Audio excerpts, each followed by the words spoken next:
Hey guys, how's it going? You good? I'm good. Welcome back to my channel. So a couple days ago I put up a poll and asked people what video they wanted to see next on my channel, and I gave them these options, and you all went for the twofer because I guess everybody loves a good deal. But yeah, so today we're going to be talking about minimalism versus maximalism, and in this case I'm going to be using maximalism in the term of the Insta Baddie. But yeah, this is thanks to a vote that my subscribers have done. So if you're not subscribed and you would like to vote on this sort of thing, then yeah, make sure you subscribe. Let's start with minimalism. I have to sort of like get into the minimalist vibe. Okay, I am now transformed into a wealthy white man with a poverty fetish.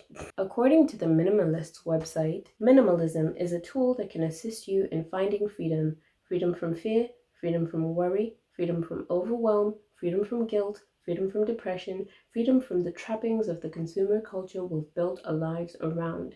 Real freedom. A lot of the content around minimalism focuses on getting rid of things because possessions get in the way of you achieving your dreams, following your instincts, seeing the world, doing things. Well, now what's getting in the way of you seeing the world is Miss Rona. Decision fatigue from choosing what to wear in the morning, what to eat, creating storage for your things so you can buy new things is exhausting, apparently. So the emphasis is on keeping things you need that will help you and keeping things that spark joy in your life. It's been a practice for a long time, but my first mainstream experience of minimalism was through Marie Kondo and her Netflix show, where she helped her clients get rid of things in their homes, declutter, organize. And I later learned actually that KonMari isn't a minimalist and denounces minimalism, which makes sense considering that the main thing I took away from her Netflix show was how to pack as many things as possible in a tiny suitcase, which just goes against the whole idea of having less. She says, many people have equated my tidying method with minimalism,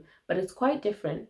Minimalism advocates living with less. The KonMari method encourages living among items you truly cherish. Now, this might sound contradictory to what I just said earlier, but I've realized that the minimalism movement has sort of evolved from getting rid of everything, living with no even like chairs and just sitting on the floor, having the bare minimum, to this new encouragement of people keeping the things that they really love, provided they use them regularly and they are again helpful and not a hindrance to them fully living their lives. On YouTube, popular names around minimalism include Nathaniel Drew and Matt Diavela, apologies if I'm pronouncing that wrong, who have content on everything from a minimalist wardrobe, minimalist tech, to self-improvement and encouragement. A lot of the times I watch most of their videos on like productivity, and I know watching them really doesn't help me because it's just a way for me to not be productive and watch other people talk about how they're productive. And then you go and read the comments and then it's just a bunch of other unproductive people watching a productive person be productive and pretending that they're going to be inspired to be productive, but instead you just end up in this algorithm rabbit hole where you keep watching the content. But maximalism would be the complete opposite of minimalism. So in this case, I've chosen to put it in terms of the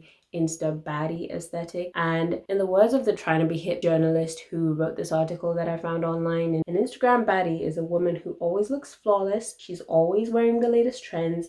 Baddies also do their own makeup. In fact, they're known for having on fleek brows. Who says on fleek anymore? Now, in the more current words of Urban Dictionary, Instagram baddie is a baddie who is Insta famous for being a baddie, famous for being beautiful, spreading trends, having on-point brows, and unspoken confidence. The lifestyle is pretty much based on flexing your style, your possessions, your bags, your wigs, your nails, your everything that I do not have in this current frame. It shall be noted that I'm using the word Instagram baddie because that's the only term available to me and not necessarily as a mocking them, because while I was scrolling through I did realize people actually use the term Instagram baddie to insult people. But no, I'm not insulting anyone in this one. We're just keeping it light. In fact, I will say that the time, money, and skill it takes to curate the Instagram baddie aesthetic is somewhat commendable to someone who has an actual goal of like monetization or actual influence. because the Instagram baddie, who at first glance just looks like a pretty face, ends up having all these skills in like photography, editing, marketing, product placement, and getting product sponsorships. And it's actually kind of a big deal to a lot of people in this community. Like, I've seen multiple videos of people sharing how they curate their Instagram content, how they pick areas to shoot, how they shoot, which sounds like this sounds like a Skillshare course. Like, if anyone has been thinking about this, I can guarantee you will get multiple people to watch this stuff, and it gets people watching the content, so it does what it's meant to do. Like, people watch it, people look at it, people talk about it in videos because they have nothing better to do with their lives. The Instagram baddie lifestyle also revolves around a lot of self-care. Now, what I mean by self-care is like hair, makeup, nails, and of course, don't forget that sweet retail therapy. Of course, Instagram baddies are often criticized for perpetuating all these unattainable lifestyles for themselves and for their viewers, because everyone ends up wanting to keep up this thing that just isn't maintainable in the long run. And a lot of people end up spending a ton of money with very little output because it's only a small few that actually ends up being monetizable in their Instagram content. Also, let's not forget the environmental cost of all the clothes they're buying, because of course the typical fashion influencer doesn't want to be seen in the same outfit twice, so they're going to end up ditching some of their old outfits. And while designer items of clothing are also a huge part of Instagram culture, it's common knowledge that people will have like a $5,000 bag with a $5 top on, which is like, and also just because an item is designer doesn't guarantee that it's been made ethically or there hasn't been waste in the production, because it's literally impossible not to have waste in the production. But yeah, in some ways, like, Insta Baddies and minimalists are just as wasteful as one another. Now, hear me out. In the start of the minimalism process, there is the need to get rid of stuff. So getting rid of stuff that you don't need. And while it's easy to say you could easily sell stuff, donate stuff that you don't need, the sense of urgency I get from these videos, or at least in people when I'm reading like comment sections, like, I need to do this to my life right now, it gives me the impression like that there's very little time given to actually rehoming all your old items, which again results in things being disposed well enough and resulting in landfill, almost just as much landfill as the standard Insta Baddie produces in a day. I wonder if these stats actually exist, but no one's going to be disclosing that type of stuff because everyone would be like, do a giveaway. Both aesthetics also have a major focus on travel. So like, the Insta Baddie needs to go to these exotic locations to take all the pictures that we're all going to be like oohing and eyeing on our timelines and staying there and boosting engagement. Some minimalists convert to the lifestyle because they want to have the ability to travel wherever, whenever, and not worry about all their possessions that they're leaving behind. There's a lot of carbon emissions that are involved in travel, which again, we're not going to get into because we're keeping it light.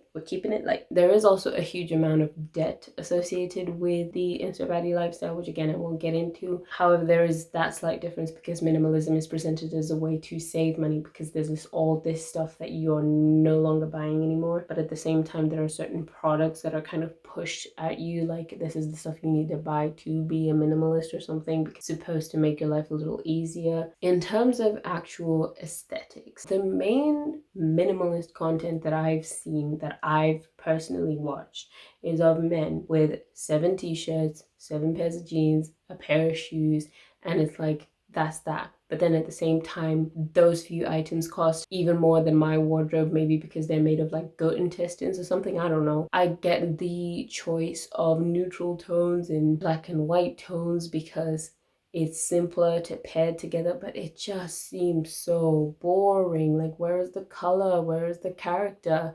And I know that the women minimalists do this a lot better than the men, like the accessorizing and stuff, but I do not have the resources to mimic that aesthetic, simply because I do not have those sort of neutral tones in my wardrobe. But with the Insta Baddie, everything is over the top. Everything is just like to the max, like the matching hair, matching nails, matching tops, everything, mixing of silhouettes and all this designer stuff. And geez, if it wasn't for the ethical, I would just like look at it and just awe without any guilt whatsoever, because they don't look pretty, like, oh, pretty. They look like scary mean girl who won't talk to me. But our thoughts on people who take part in this aesthetic can go anywhere from objectification to ridicule to, oh, how can they be spending so much when they could be doing X things with money, when any other person looking with a lens through your life could easily see places where maybe you're misplacing your funds, misplacing your time, misplacing your energy. You know, we are in 2020 and I still have to go on Twitter and deal with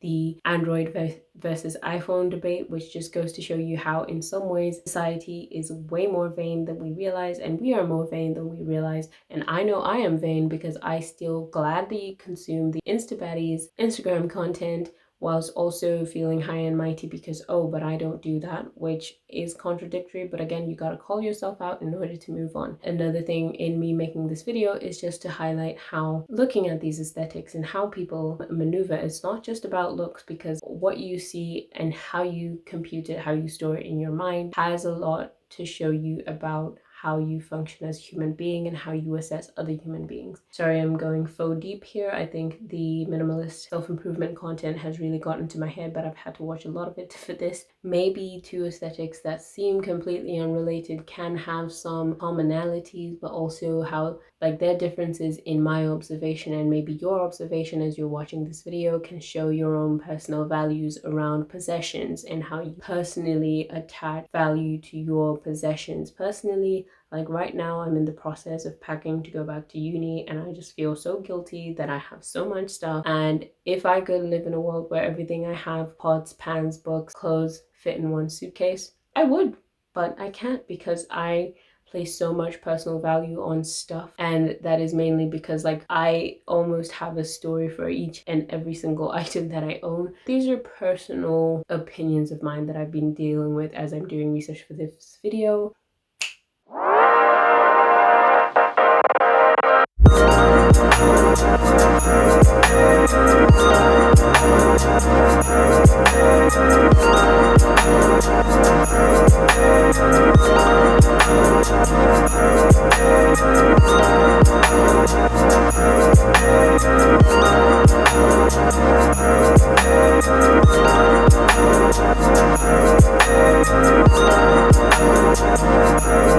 Okay, now who the hell is gonna clean up this mess?